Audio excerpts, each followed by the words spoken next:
Hello everyone, আসসালামু আলাইকুম। সবাই কেমন আছেন? তো এটা হলো আমাদের ফার্স্ট, মানে আমাদের না, ঠিক আমাদের বলে ভুল হবে আমার, কারণ আমার জীবনের মানে প্রথম দেশের বাইরে যাওয়া। তো এটা ছিল ইন্ডিয়া। আর আমি আর আমার হাজব্যান্ড একসঙ্গে আমরা রওনা দিয়েছি ইন্ডিয়ার উদ্দেশ্যে। আর আমার হাজব্যান্ডের আগেও বহুত বিশ্বের মানে অনেক অনেক অনেক দেশে গেছে। এমন এমন কোনো ভালো ভালো দেশ নাই যে আমার হাজব্যান্ড যায়নি। ছোট বড় দিয়ে অনেক দেশে গেছে, বিভিন্ন দেশে গেছে। তো আমার জন্য এটা ফার্স্ট টাইম দেশের বাইরে যাওয়া। তো যাই হোক, আমি আসলে অনেক মানে এক্সাইটেড ছিলাম আর কি, দেশের বাইরে যাচ্ছি। আর এটা হলো আমাদের প্রতিবেশী দেশ ইন্ডিয়া। তো যাই হোক, আমরা এখানে কিন্তু কেবিন নিয়েছিলাম আর আমি আর আমার হাজব্যান্ড যাচ্ছিলাম।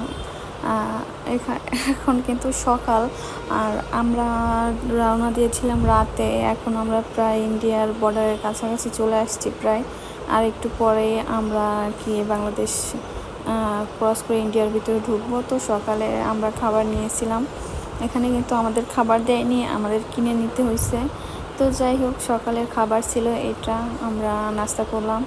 নাস্তা করার পর আবার এই তো চলে আসলাম। এই যে দেখতে পাচ্ছেন, এটা দেখার জন্য আমি একদমই মানে ছিলাম, অধীর আগ্রহে ছিলাম যে কখন এই মানে ইন্ডিয়ার বর্ডারের কাছে যাব। দেখেন, বাংলাদেশ আর ইন্ডিয়ার বর্ডার এখন আমরা ক্রস করব।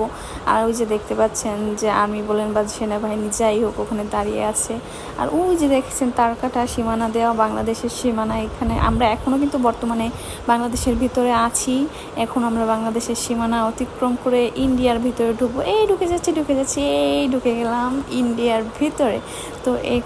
তো এই মুহূর্তটা জানেন না গাইজ, আমার জন্য আসলে কতটা যে আনন্দদায়ক ছিল। আমি ভীষণ খুশি ছিলাম যে বাংলাদেশ আর ইন্ডিয়ার এই বর্ডারটা দেখব। তো যাই হোক, আমরা বাংলাদেশের বর্ডার ক্রস করে ইন্ডিয়ার ভিতরে ঢুকছি। আর আলহামদুলিল্লাহ ভালোভাবেই আমরা পৌঁছাইতে পারছি। তো যাই হোক, ও যে দেখেন এখনও দেখা যাচ্ছে তারকাটা সীমানা। তো অনেক আসলে ভীষণ যে একটা ভালো লাগা, আসলে খুবই ভালো লাগার একটা মুহূর্ত। তো এই যে আমরা পরের একটা স্টেশনে চলে আসি। আর এখনও কিন্তু আমরা আসিনি, আমরা নামবো আসলে জলপাইগুড়ি। হ্যাঁ, জলপাইগুড়ি নামবো। তারপর কিন্তু আমরা কলকাতা যাব না, আমরা প্রথমে যাব হলো দার্জিলিং। প্রথমে দার্জিলিং যাব, তারপর দার্জিলিংয়ে ওখানে কিছুদিন থাকবো। ওখানে থাকার পরে আমরা আবার কলকাতা আসব। কলকাতা আসার পরে এখানেও বেশ কিছুদিন থাকবো, তারপরে হলো আমরা বাংলাদেশে আবার ব্যাক করব।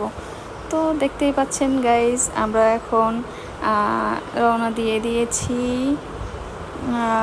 যদিও আমরা এই নামার পরে ভিডিওটা আসলে নেওয়া হয়নি। তো আমরা এখন একটা জিপ নিয়েছি। আর বাংলাদেশ থেকে আরও এক ভাই এক ভাবি যাচ্ছিল। তো আমরা কিন্তু তাদের সাথে মানে তারা আর আমরা মিলে একটা জিপ নিয়েছি ভাড়া। তো আমরা যাচ্ছি এই তো দার্জিলিংয়ের উদ্দেশ্যে। আর ওই যে দেখতে পাচ্ছেন সামনে পাহাড় বিশাল, আর ওগুলো কিন্তু আসলে মেঘ। আর এই পাশে যে গাছগুলো দেখতে পাচ্ছেন, এগুলা কিন্তু আসলে চা গাছ মনে হচ্ছে। হ্যাঁ হ্যাঁ, এগুলো আসলে চা বাগান। তো যাই হোক, না সরি, চা বাগান আর কিছু দূর পরে। এগুলা এমনি হয়তো বা লতা পাতা, চা বাগান আর একটু পরে। সরি, আমি ভুল বলছি আসলে। তো যাই হোক, এদিকে আসলে প্রচুর চা বাগান, তো এর জন্য আমি একটু আমার অনেক গুলিয়ে ফেলছিলাম। তো যাই হোক, আমার কিন্তু অনেক অনেক ভালো লাগছে দার্জিলিংয়ে এসে। বিশ্বাস করেন, আমি কিন্তু মানে এই দার্জিলিংটা মানে দেখার পরে আমি আসলে আমি আমার হাজব্যান্ডকে বলেই ফেলছি যে আমরা আসলে এখানে থাকি, আমরা এখানে থেকে যাই, বাংলাদেশে না যাই। তো আমার হাজব্যান্ড বলে, দূর বোকা, এখানে থাকবো কেন। তো যাই হোক, আমরা এখানে একটু ব্রেক নিই। এটা হচ্ছে একটা হোটেল। তো এই হোটেলে আমরা খাবার খাই। আর এগুলো কিন্তু আপনারা কুয়াশা ভেবে মোটেও ভুল করবেন না, এগুলো কিন্তু মেঘ।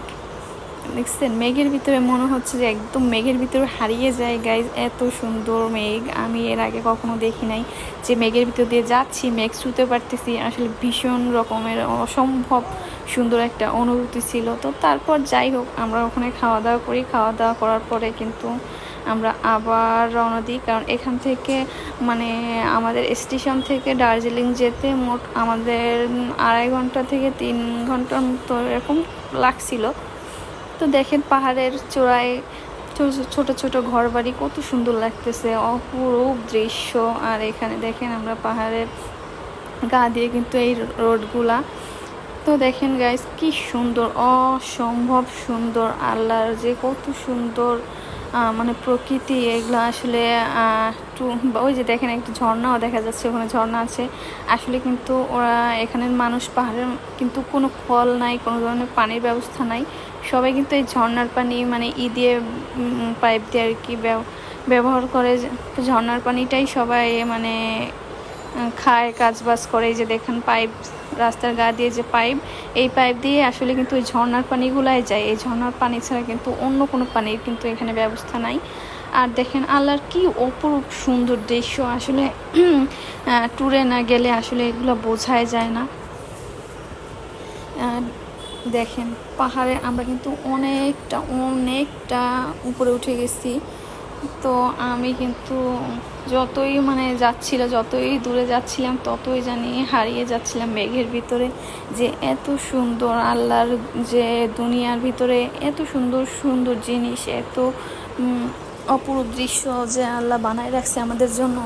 দুনিয়া যদি এত সুন্দর হয় তাহলে না জানি পরকালের বেহেশতে মানে বেহেশতে আরও কত সুন্দর। তো যাই হোক এখানে যাচ্ছিলাম, এখানে কিছু বাস ঝড়ও ছিল। আর এই যে দেখেন আমরা কিন্তু এখানে আবার 2-3টা রোডও ছিল, কিন্তু আমরা আবার এদিকটা মোড় ঘুরলো। তো তারপর এই তো আমরা যাচ্ছি, আর এই পাশে একটু দেখানোর চেষ্টা করতেছিলাম। দেখেন কত সুন্দর, আসলে সুন্দরের প্রশংসা না করলেই জানে নয়, আর সুন্দরের প্রশংসা করতে সবসময়ই ভালো লাগে, সুন্দর লাগে। যাই হোক, তো তারপর এই তো আমরা প্রায় চলে আসছি, আর কিছুক্ষণ পরেই কিন্তু আমরা মানে মেন জায়গায় পৌঁছায় যাব। তো যাই হোক আমাদের ভিডিওটা ভালো লাগলে আমাদের চ্যানেলটি সাবস্ক্রাইব করবেন, আর লাইক কমেন্ট অবশ্যই করবেন, আমাদের সাথে থাকবেন। আর দেখা হবে আবার নিশ্চয়ই কোনো পরবর্তী ভিডিওতে আবার দেখা হবে। তো যাই হোক সবাই বেশি বেশি করে আমাদের চ্যানেলটি সাবস্ক্রাইব করবেন। আর এরপরে আবার ভিডিও দিব, আর হোটেলে উঠবো, তারপর দার্জিলিং যে মেন স্পট ওখানে আমরা যাব, ওখানকারও ভিডিও আপনাদের দিব। তো যাই হোক আমাদের একটু সাপোর্ট করবেন সবাই, আর লাইক কমেন্ট অবশ্যই করবেন। তো যাই হোক আজকের ভিডিওটা এই পর্যন্তই, কেমন লাগলো আমাদের ভিডিওটা জানাবেন।